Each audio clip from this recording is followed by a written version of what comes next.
What's going on, guys? It's Trippy Cakes here, and I was going to refrain from doing this, but I'm going to do it anyway. This is going to be a Silver Surfer review.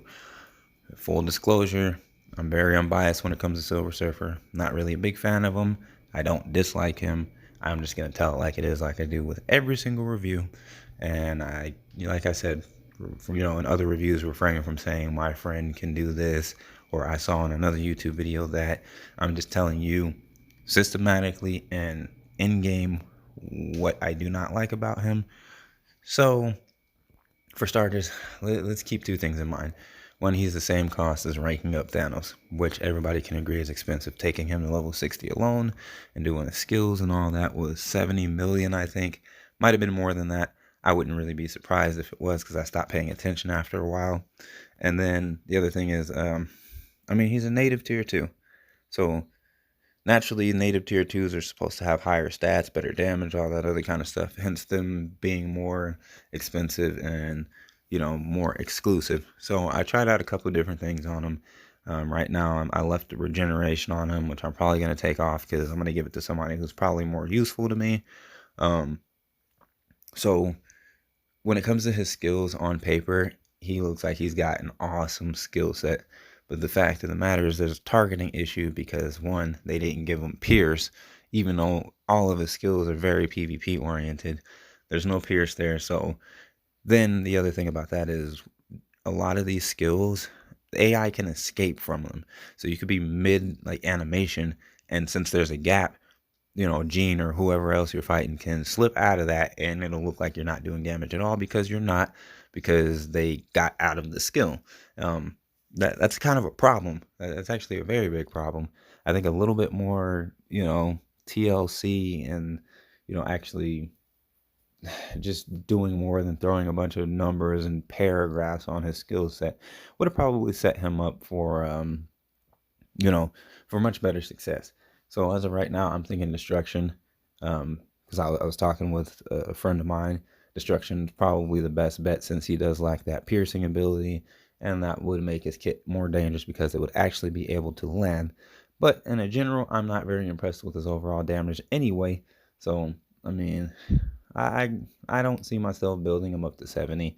As far as him being a character, whether or not he's meta, I personally don't think so. I mean, you can feel free to think otherwise, but as it stands right now, he's not meta to me. Um, and I don't think he will be for God knows how long. I think he might just be another native tier 2 to add to the list of underpowered characters that should be far more powerful, like Dormammu, Odin, Adam Warlock. There's a whole slew of them, and I think that's starting to become kind of like an annoying trend. It's really kind of irritating. Like those guys should easily be the meta, on top of Thanos and Gene. Gene should actually be a little bit lower, but that's a whole nother story that I'm getting into. My point is, as far as the native tier 2 goes and the character of his caliber, he's pretty um is disappointing. Yeah, I'll just call it disappointing. So let's see. We went over his lack of, you know, Pierce and all that. So at this point, you're probably wondering, well, when's a good time to get him? Honestly, and this goes from, basic players to more intermediate players. Like Silver Surfer, he could easily put this guy on the backest of the back burners. Like, um, yeah, I wouldn't. I'm not gonna say I wouldn't bother with him. Being a completionist that I am, I try to get every single character. But as far as like, when's a good time to build Silver Surfer, I'd probably just, unlock him, rank him up like once or twice for the passive or his leadership ability, whatever. But I wouldn't go out of my way to put a whole bunch of resources into him. He's just not that strong to me. And it's like I said, I don't want him to be OP or anything like that, but I want him to at least be worth the cost that he was to unlock. And I'm a little bit annoyed by that. So I'm hoping maybe within this next year 5 of the game, we'll see these native tier 2s take their rightful position in the game. Because the whole point of having like a native tier 2 is that their baseline is stronger than you know than your average character that you take to tier 2. They never see tier 1, but I feel like I'm at like tier 1.5 with Silver Surfer. And again, that is just my personal opinion. So yeah, man, like, don't feel a rush to get him unless you got nothing else to do. If there are other, actual meta characters that you have not collected yet, I would easily pick them up over Silver Surfer.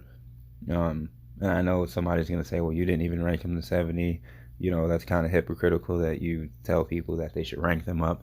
Um, but at this point, his performance is so terrible, as far as a native tier 2 goes, and I don't want to rank him up, and I'm not going to.